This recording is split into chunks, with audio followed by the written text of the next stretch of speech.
दोस्तों, क्या आपको पता है कि मुकेश अंबानी ने पिछले 2 साल में अपनी कंपनी रिलायंस से कितनी सैलरी उठाई है? वेल, 0। अब आपको सुनकर ये थोड़ा अजीब लग रहा होगा कि मुकेश अंबानी, जिनके घर के लाइट का बिल ही साल का 9 करोड़ रुपए है, और अपनी कंपनी से सैलरी उठा रहे हैं केवल 0। ये कैसे पॉसिबल है? आखिर भारत का सबसे अमीर इंसान, जिसके पास महंगी महंगी गाड़ियां हैं, इतना बड़ा घर है, अगर वो अपनी कंपनी से सैलरी नहीं लेता तो आखिर उसके खर्चे चलते कैसे हैं? तो वेल, उसका आंसर है डिविडेंड। मुकेश अंबानी और उनकी फैमिली को लास्ट ईयर लगभग 2657 करोड़ का डिविडेंड मिला है, क्योंकि उनकी फैमिली रिलायंस के लगभग 50% शेयर को ओन करती है। इसलिए उन्हें हर साल डिविडेंड के रूप में पैसा मिलता रहता है। दोस्तों, एक एम्प्लॉय की लाइफ में सबसे अच्छा दिन वो होता है जब उसके मोबाइल पर एक मैसेज आता है, सैलरी इज क्रेडिटेड। और वहीं दूसरी तरफ इन्वेस्टर का सबसे अच्छा दिन वो होता है जब उसके मोबाइल पर मैसेज आता है, डिविडेंड इज क्रेडिटेड। तो आखिर ये डिविडेंड होते क्या हैं? ये काम कैसे करते हैं?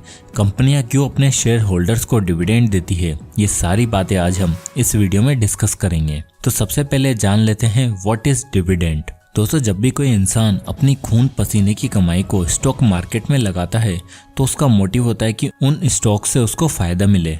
स्टॉक से पैसे कमाने के 2 रास्ते होते हैं, पहला प्राइस अप्रिसिएशन और दूसरा डिविडेंड। पहले प्राइस अप्रिसिएशन में होता क्या है कि मान लो कि आपने 2022 में किसी कंपनी के शेयर को खरीदा जिसकी प्राइस थी 1000 रुपए, और 2023 में उस शेयर की प्राइस हो गई 1200 रुपए, तो आपको 200 रुपए का प्रॉफिट होता है। बट ये प्रॉफिट तब होगा जब आप उन शेयर्स को बेच दोगे, अदरवाइज वो केवल एक पेपर मनी है जो केवल पेपर पर ही दिखाई दे रही है। तो मोटा मोटा प्राइस का बढ़ने पर होने वाला प्रॉफिट प्राइस एप्रिसिएशन कहलाता है। अब दूसरा आता है डिविडेंड। मान लो आप अपना एक बिजनेस शुरू करते हो जहां आप अपना पैसा डालते हो और उस बिजनेस को रन करने के लिए बहुत मेहनत भी करते हो, और फिर जैसे ही आपको कुछ प्रॉफिट होने लगता है तो उस पैसों को आप वापस से अपने बिजनेस में री इन्वेस्ट कर देते हो, जब तक कि वो बिजनेस अच्छे से स्टेबल ना हो जाए। और फिर एक टाइम के बाद जब आपका बिजनेस अच्छे से काम करने लगता है और सारे खर्चे निकलने के बाद जब आपको कुछ प्रॉफिट मिलता है तो उसे आप अपने पास रखते हो। अब मान लो इस बिजनेस में आपका कोई पार्टनर भी है, तो इस प्रॉफिट को आप अपने पार्टनर के साथ भी शेयर करोगे। सिमिलरली, जब आप किसी बड़ी कंपनी में अपना पैसा इन्वेस्ट करते हो तो टेक्निकली आप उस कंपनी के छोटे से ही सही बट कुछ हिस्से के मालिक बन जाते हो। इसलिए जब कंपनी को अपने बिजनेस में प्रॉफिट होता है तो उस प्रॉफिट का कुछ हिस्सा आपको भी मिलता है, जिसे फाइनेंस की फॉर्म में डिविडेंड कहा जाता है। अब देखते हैं कि कंपनियां डिविडेंड आखिर देती क्यों हैं। अब यहाँ ध्यान रखने वाली बात यह है कि सारी कंपनियां डिविडेंड पे नहीं करती हैं। कुछ कंपनियां डिविडेंड पे करती हैं तो कुछ नहीं।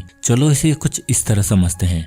मान लो 2 कंपनियां हैं, company A and B. Company A एक स्मार्टफोन बनाने वाली कंपनी है और कंपनी बी एक सॉफ्टवेयर ड्रिंक बनाने वाली कंपनी है। कंपनी ए, जो कि एक स्मार्टफोन कंपनी है, वो टाइम टू टाइम नए नए प्रोडक्ट्स को लॉन्च करती है और उसे हर साल नए नए मोबाइल फोन मार्केट में लाने होते हैं, तो इन सब के लिए उन्हें टेक पर काफी खर्चा करना पड़ता है। तो ऐसी सिचुएशन में जब वो प्रॉफिट कमाती है तो वो अपने शेयर होल्डर्स के साथ शेयर करने की बजाय उसे वापस बिजनेस में इन्वेस्ट कर देती है, जिससे कि वो मार्केट में नए नए प्रोडक्ट्स को लाकर ज्यादा ग्रो हो सके। वहीं दूसरी कंपनी बी, जो कि एक सॉफ्टवेयर ड्रिंक बनाने वाली कंपनी है, अब ये कंपनी ग्रो हो चुकी है और इनकी सॉफ्ट ड्रिंक्स को हर कोई पीता भी है, तो अब इन्हें कुछ ज्यादा करना नहीं पड़ता। इनके प्रोडक्ट्स को बनाने की एक फिक्स कॉस्टिंग है, तो ये कंपनी जितना भी प्रॉफिट कमाती है उसे हर साल अपने शेयर होल्डर्स के साथ शेयर कर देती है। अब दोस्तों, इस एग्जांपल में ऐसा नहीं कि कंपनी ए अच्छी कंपनी नहीं है क्योंकि वो डिविडेंड पे नहीं करती। इवेंचुअली जब कंपनी ए नए नए प्रोडक्ट्स मार्केट में लाएगी तो उससे कंपनी ए ही ग्रो होने वाली है, और जिससे होगा ये कि उस कंपनी का शेयर प्राइस भी इंक्रीज होगा। और अगर आपने उस कंपनी का शेयर ले रखा है तो लॉन्ग टर्म में आपको ही फायदा होने वाला है। सो ये कंपनी टू कंपनी वेरी करता है कि वो अपने प्रॉफिट्स के साथ क्या करना चाहती है। क्या वो अपने प्रॉफिट्स को री इन्वेस्ट करना चाहती है जिससे कि उनका बिजनेस और ग्रो हो सके, या फिर उससे कुछ हिस्सा वो अपने शेयर होल्डर्स के साथ बांटना चाहती है। तो अब ये जान लेते हैं कि डिविडेंड काम कैसे करते हैं। तो ये जानने से पहले अगर आप लोग इन्वेस्टिंग शुरू करना चाहते हैं तो उसके लिए एक डीमेट अकाउंट जरूरी होता है, और अगर आप फ्री में डीमेट अकाउंट ओपन करवाना चाहते हैं तो उसकी लिंक आपको डिस्क्रिप्शन में और फर्स्ट कमेंट में मिल जाएगी। आप वहां से जाकर अपना डीमेट अकाउंट ओपन कर सकते हैं। तो चलिए अब आगे बढ़ते हैं। दोस्तों, लास्ट ईयर रिलायंस ने अपने शेयर होल्डर्स को 8 रुपए पर शेयर का डिविडेंड दिया है।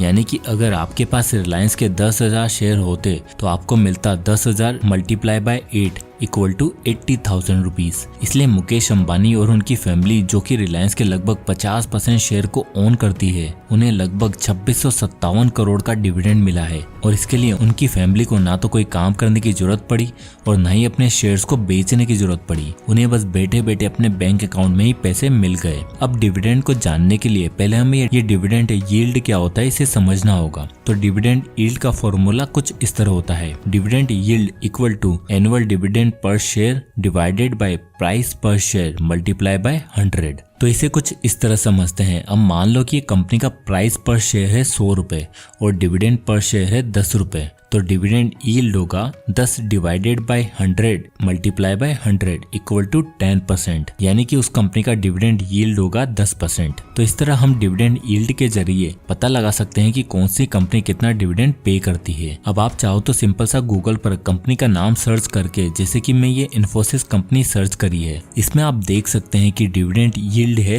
2.20% का, जो कि एनुअल है। तो अब आप इनके पर शेयर डिविडेंड निकालना चाहते हैं तो हमें सिंपल करना होगा जो इनका शेयर प्राइस है, यानी कि 1473 मल्टीप्लाई बाय 2.20 डिवाइडेड बाय 100, यानी कि अराउंड 32 रुपीज पर शेयर, यानी कि इन्फोसिस साल का लगभग 32 रुपए पर शेयर डिविडेंड पे कर रही है। तो अगर आपके पास इन्फोसिस के 1000 शेयर्स हैं तो आपको 32,000 रुपए सालाना मिलेंगे। तो इस तरह आप किसी भी कंपनी का डिविडेंड निकाल सकते हैं। और दोस्तों, हम सब वॉरेन बफेट के बारे में तो जानते ही हैं कि वो दुनिया के सबसे अमीर इंसानों में से एक हैं। उन्होंने 1994 में अपनी फेवरेट कंपनी कोको कोला के 4 मिलियन शेयर्स को बाय किया था, जिसे उन्होंने आज तक नहीं बेचा है। और आपको ये सुनकर हैरानी होगी कि कोको कोला से उन्होंने लास्ट ईयर लगभग 5,770 करोड़ का डिविडेंड मिला है। बट डिविडेंड स्टॉक्स में इन्वेस्ट करने से पहले आपको कुछ बातों का ध्यान रखना चाहिए। चलिए इसे एक एग्जांपल से समझते हैं। मान लो कि दो कंपनीज हैं, कंपनी ए एंड बी। अब कंपनी ए बोलती है कि वह इस साल 5% का डिविडेंड पे करेगी और कंपनी बी 10% का डिविडेंड पे करेगी। अब मोस्टली लोग 10% का डिविडेंड देखकर बोलेंगे कि कंपनी बी ही ज्यादा पे कर रही है, हमें उसी में इन्वेस्ट कर देना चाहिए। तो अगर आप भी यही सोच रहे हो तो आप गलत हैं। चलिए इस कैलकुलेशन से इसे समझने की कोशिश करते हैं। यहाँ पर कंपनी ए का शेयर प्राइस है 1000 रुपए और कंपनी बी का शेयर प्राइस है 200 रुपए। तो कंपनी ए का डिविडेंड पर शेयर होगा 1000 multiply by 5 divided by 100 equal to 50 rupees और कंपनी बी का डिविडेंड पर शेयर होगा 200 multiply by 10 divided by 100 equal to 20 rupees, यानी कि कंपनी ए 50 रुपए पर शेयर का डिविडेंड देगी और कंपनी बी 20 रुपए पर शेयर का डिविडेंड देगी। अब हम साफ देख सकते हैं कि कंपनी ए का डिविडेंड कंपनी बी से ज्यादा है, तो केवल हम डिविडेंड यील्ड के बेसिस पर ये नहीं कह सकते कि वो कंपनी ज्यादा डिविडेंड पे करेगी। तो हमें कभी भी इस बेसिस पर डिविडेंड स्टॉक्स नहीं चूज करने हैं कि कोई कंपनी ज्यादा डिविडेंड यील्ड दिखा रही है तो सारा पैसा निकालकर ऐसे स्टॉक्स में लगा दिया। ये बहुत ही बड़ी बेवकूफी होगी। हमें हमेशा स्टॉक्स की फंडामेंटल को ही चेक करके वो कंपनी वाकई में अच्छी है कि नहीं, क्योंकि अगर कोई भी कंपनी अच्छी है और सालों से अच्छा परफॉर्म कर रही है तो उस कंपनी का शेयर प्राइस हमेशा बढ़ता ही जाएगा। अब जैसे किसी कंपनी का शेयर प्राइस 20,000 रुपए है, तो अगर वो 1% का भी डिविडेंड पे करेगी तो आपको 200 रुपए पर शेयर मिलेंगे। इसलिए हमारा स्टॉक चूज करने का पहला क्राइटेरिया ग्रोथ का होना चाहिए कि कौन सी कंपनी फंडामेंटली स्ट्रॉन्ग है, ना कि बस डिविडेंड यील्ड देखकर अपना सारा पैसा लगा दिया। ऐसा बिल्कुल भी नहीं करना है। तो दोस्तों, अभी तक जो हमने इस वीडियो में सीखा उसे एक बार अच्छे से रिवाइज कर लेते हैं। तो सबसे पहले, अगर आप एक कंपनी में पैसा इन्वेस्ट करते हो और अगर वो कंपनी ग्रो होती है, उसका शेयर प्राइस बढ़ता है, तो कंपनी को हर साल प्रॉफिट होगा और उस प्रॉफिट को कंपनी या तो वापस से अपने बिजनेस में री इन्वेस्ट कर देगी या फिर प्रॉफिट को अपने शेयर होल्डर्स के साथ शेयर करेगी, जिसे ही डिविडेंड कहा जाता है। आपको गूगल पर काफी सारे स्टॉक स्क्रीनर मिल जाएंगे। आप किसी भी स्क्रीनर का यूज करके डिविडेंड पेइंग स्टॉक्स को ढूंढ सकते हैं। बट हमें यहाँ एक बात याद रखनी है कि हमें आंख बंद करके केवल डिविडेंड देने वाली कंपनियों में इन्वेस्ट नहीं करना है। आप फॉर ए स्टार्ट केवल उन्हीं कंपनी को चूज करें जिनकी मार्केट कैप कम से कम 10,000 करोड़ की हो और उन्होंने लास्ट 5 सालों में कम से कम 15% का प्रॉफिट अर्न किया हो। हमें अच्छी कंपनियों में ही इन्वेस्ट करना है, क्योंकि हमारा प्राइमरी गोल अच्छे स्टॉक्स को ढूंढना है और उन्हें कंपाउंड होने देना है। और अगर उन पर हमें डिविडेंड मिल जाए तो ये हमारे लिए एक बोनस की तरह होगा।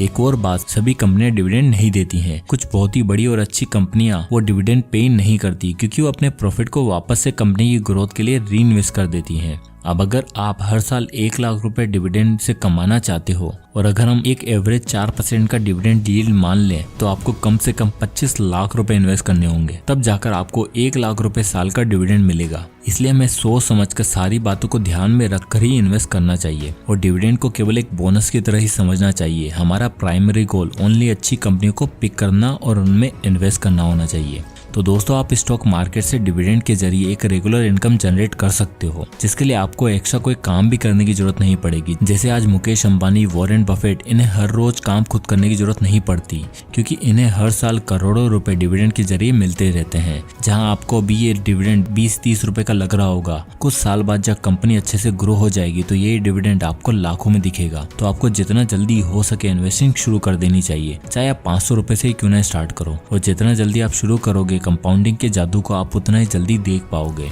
तो इन्वेस्टिंग शुरू करने के लिए फ्री में डीमैट अकाउंट ओपन करने की लिंक आपको डिस्क्रिप्शन में मिल जाएगी और वहां से जाकर आप अपना डीमैट अकाउंट ओपन कर सकते हैं। और दोस्तों, ये वीडियो आपको कैसा लगा आप कमेंट करके जरूर बताएं और नेक्स्ट वीडियो आप किस टॉपिक पर चाहते हैं ये भी कमेंट करें। और अगर आपको ये वीडियो पसंद आया हो तो इसे लाइक करें और चैनल को सब्सक्राइब करें। तो मिलते हैं नेक्स्ट वीडियो में, तब तक के लिए जय हिंद।